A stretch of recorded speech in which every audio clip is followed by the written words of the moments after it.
Police, fire, municipal, revenue, print and electronic media సహకారంతో అన్ని శాఖల సమన్వయంతో గణేష్ నిమజ్జనం ఎలాంటి విఘ్నాలు లేకుండా దిగ్విజయంగా పూర్తి చేయడం జరిగిందని గణేష్ ఉత్సవ కమిటీ అధ్యక్షులు కేవీ రంగకిరణ్ తెలిపారు. గణేష్ ఉత్సవ కమిటీ ఆధ్వర్యంలో నేత్రపరవంగా సాగిన గణనాథుల శోభయాత్ర ఏర్పాట్ల గురించి మా కీర్తం ప్రతినిధి శ్యామ్తో ఫేస్ టు ఫేస్.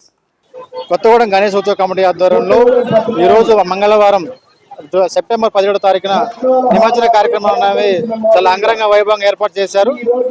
ఈ ఏర్పాట్లు అనేవి భక్తుల నుంచి కూడా మంచి విశేష స్పందన లభిస్తా ఉన్నది. జిల్లా నలుమూల నుంచి పాటుగా కొత్తగూడెం ఏర్పాటు చేయనుండి దాదాపు 1000 నుంచి 2000 విగ్రహాలు అనేవి ఈ రోజు తరలి వెళ్తా ఉన్నాయి. నిమజ్జనానికి గంగమ్మడి చేరుకునేందుకు గణేష్ ఉత్సవ కమిటీ ఆధ్వర్యంలో ఏర్పాట్లను చాలా ఘనంగా చేయడం జరిగింది. ఏర్పాట్లకు సంబంధించి ప్రస్తుతం మనం గణేష్ ఉత్సవ కమిటీ అధ్యక్షులు మన రంగకిరణ్ గారితో ఉన్నాం. ప్రస్తుతం ఈ ఏర్పాట్ల గురించి సార్ నాటి తెలుసుకుందాం. సార్ చెప్పండి, ఈ ఏర్పాట్ల గురించి భక్తుల నుంచి ఎలాంటి స్పందన వస్తా ఉన్నది?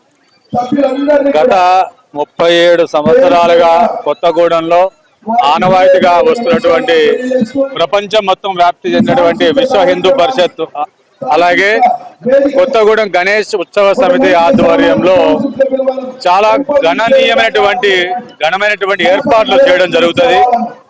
ఖర్చుకు వెనకాడకుండా భక్తుల యొక్క సౌకర్యాలను దృష్టిలో పెట్టుకొని పూర్తిగా వారు క్షేమంగా వచ్చి ఈ ఏర్పాట్లలో వాళ్ళు ఆనందించి భక్తి పారవశ్యాల్లో మునగటానికి అవకాశాలు ఎన్ని ఉంటే అన్ని అవకాశాలను కొత్తగూడెంలో ఉన్నటువంటి పోలీస్ వారి సహకారంతో పాటుగా అలాగే నవరాత్రులు మొదలైన దగ్గర నుంచి నిమజ్జనం వరకు కూడా ఏర్పాట్లను ప్రజల్లోకి తీసుకెళ్ళడానికి అలాగే ప్రింట్ అండ్ ఎలక్ట్రానిక్ మీడియా మిత్రుల సోదరులను కూడా వారి సహకారాన్ని కోరుకుంటూ కొత్తగూడెంలో చాలా సంవత్సరాలుగా ప్రతి సంవత్సరం మెరుగైనటువంటి సౌకర్యాలను ఏర్పాటు చేసి ఈ రోజు ఈ కార్యక్రమాన్ని ఇంత అంగరంగ వైభవంగా ఏర్పాటు చేయడం జరిగింది.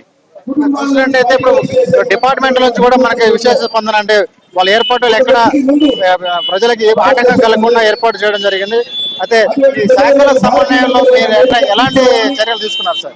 ఉత్సవ సమితి ఏర్పాటు చేసినట్టు ఈ వేదికల ద్వారా కొత్తగూడెంలోని మన జిల్లా ఎస్పీ గారు రోహిత్ రాజు గారు, అలాగే కొత్తగూడెం డిఎస్పీ రెహమాన్ గారు, అలాగే కొత్తగూడెం 1 టౌన్ సిఐ గారు కరుణాకర్ గారు, 2 టౌన్ సిఐ రమేష్ గారు, చుంచుపల్లి సిఐ గారు వెంకటేశ్వర్లు గారు, అందరి మన అలాగే కొత్తగూడెం 3 టౌన్ శివప్రసాద్ గారి, అలాగే ట్రాఫిక్ నరేష్ గారి ఆధ్వర్యంలో, అలాగే కొత్తగూడెం నుంచి ఫైర్ తరపున ఫైర్ స్టేషన్ వాళ్ళు, అలాగే రెవెన్యూ డిపార్ట్మెంట్ వాళ్ళు, అలాగే స్థానిక తహసీల్దార్ గారు, వీరందరూ కూడా, అలాగే కొత్తగూడెం మున్సిపాలిటీ వారు కూడా కొత్తగూడెంలో ఉన్నటువంటి ఈ కార్యక్రమానికి వారి వంతు సహకారాన్ని అందించి కార్యక్రమాన్ని దిగ్విజయం చేయడంలో వారి పాత్ర వారు పోషించినందుకు కొత్తగూడెం గణేష్ ఉత్సవ సమితి తరఫున వారికి ప్రత్యేకంగా ధన్యవాదాలు తెలియజేస్తూ వారికి మరొకసారి మా యొక్క శుభాకాంక్షలు ధన్యవాదాలు తెలియజేస్తున్నాను.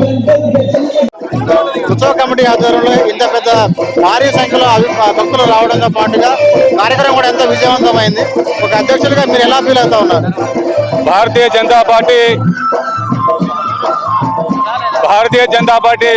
భద్రాద్రి కొత్తగూడెం జిల్లా అధ్యక్షుడిగా నేను అధ్యక్షుడిగా కాకముందు కూడా గత 7-8 సంవత్సరాలుగా ఈ కార్యక్రమానికి నేను ఉత్సవ కమిటీ అధ్యక్షుడిగా కొనసాగుతూ ఈ రోజు జిల్లా అధ్యక్షుడిగా ఈ కార్యక్రమాన్ని నిర్వర్తించడం అనేది చాలా అదృష్టంగా భావిస్తున్నాను.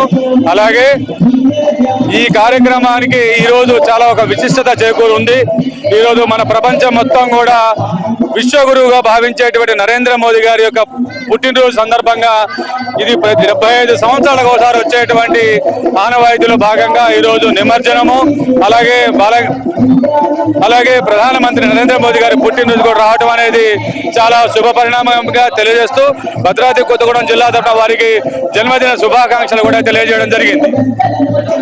చూసినట్టయితే ఇప్పుడు గణేష్ ఉత్సవ కమిటీ ఆధ్వర్యంలో ఏర్పాట్లు ఘనంగా చేయడంతో పాటుగా భక్తుల నుంచి కూడా మంచి విశేష స్పందన వస్తూ ఉన్నది. అలాగే జిల్లాల నలుమూల నుంచి కూడా విగ్రహాలు అనేవి గంగామూడికి చేరడానికి బయలుదేరుతా ఉన్నాయి. దానికి సంబంధించి ఉత్సవ కమిటీ ఆధ్వర్యంలో కొబ్బరికాయతో పాటుగా అలాగే ఒక పూలదాన్ని కూడా ఇస్తా ఉన్నారు. విగ్రహాలు కూడా నిర్వాహకులు కూడా ఎంతో భక్తి శ్రద్ధలతో ఈ కార్యక్రమం అనేది జరుగుతూ ఉన్నది. కెమెరామెన్ శ్రీనివాస్ తో శ్యామ్, కెరటం న్యూస్, భద్రాద్రి కొత్తగూడెం జిల్లా.